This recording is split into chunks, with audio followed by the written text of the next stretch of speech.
Mpendwa msikilizaji wa kipindi cha kupendwa cha Kesha la Asubuhi, Baba yetu anajali. Baki nasi, fungua moyo wako. Usisahau kusubscribe na kusambaza kwa wengine. Mungu akubariki. Nena rohoni Yesu, nena kwa upole, sema kwangu kwa pendo, huachwi upweke. Fungua moyo wangu, nisikie mara, jaza roho na sifa, sifa zako Bwana. Kila siku nene vile kwa upole, nong'oneza kwa upole, upole wa pendo. Daima utashinda, uhuru ni wako. Nisikie maneno, huachwi upweke. Karibu katika Kesha la Asubuhi la Julai 17. Somo lisemalo sauti nyikani. Hebu na tuombe. Baba wa mbinguni, asante kwa siku nyingine ulotupatia. Tunapokwenda kutafakari maneno yako, tunaomba uwe pamoja nasi. Tunaomba yote kwa jina Yesu Kristo, amina. Basi Eliya Mtishbi akamwambia Ahabu, kama Bwana Mungu wa Israeli aishivyo, ambaye ninasimama mbele zake, hakutakuwa na umande wala mvua miaka hii, ila kwa neno langu. Wafalme wa kwanza 17 mstari wa kwanza. Kati ya milima ya Gileadi, upande wa mashariki wa Yordani, kati ya siku za Ahabu aliishi mtu wa imani na maombi, ambaye huduma yake isiyo na woga ilikusudiwa kuzuia kuenea haraka kwa uasi katika Israeli. Akiwa mbali sana na mji wowote mashuhuri na bila cheo chochote cha juu maishani.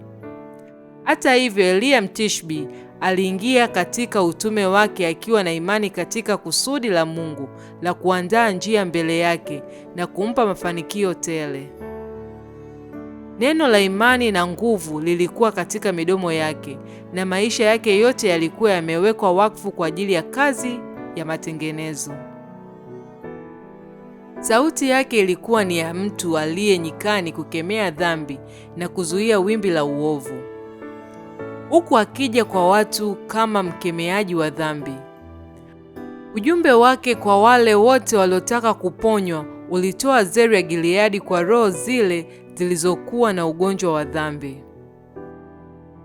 Kwa Eliya ulikabidhiwa utume wa kufikisha ujumbe wa mbingu wa hukumu kwa Ahabu. Hakutafuta kuwa mjumbe wa Bwana. Neno la Bwana lilimjia.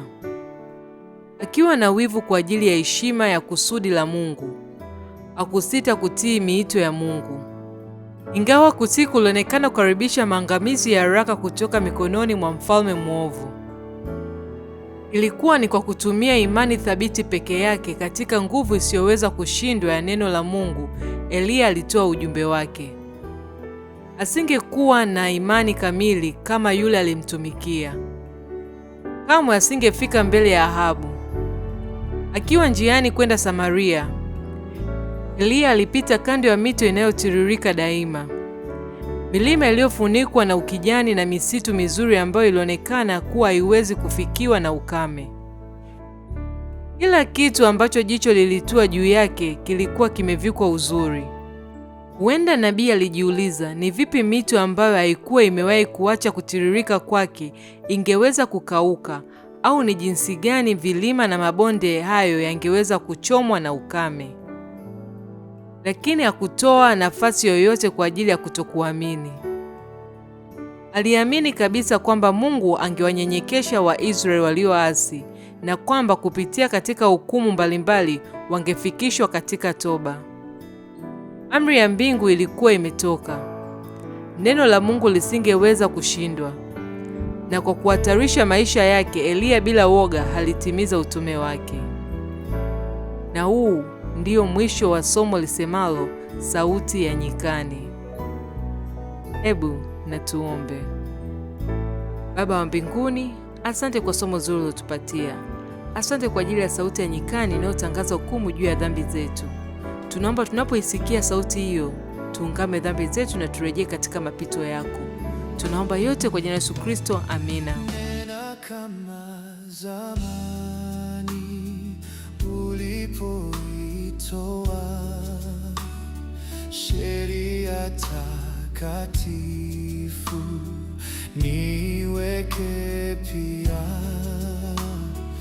nipate kutukuza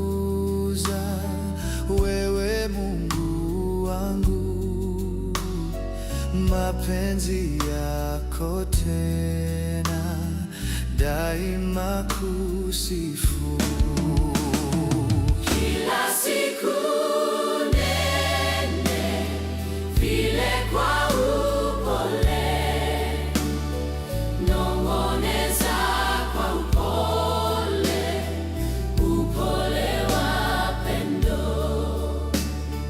Daima utashinda, uhuru ni wako.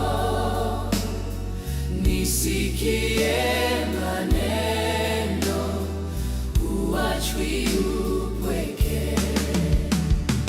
Kila siku nene vile kwa upole, nong'oneza kwa upole, upole wa pendo. Daima utashinda, uhuru ni wako.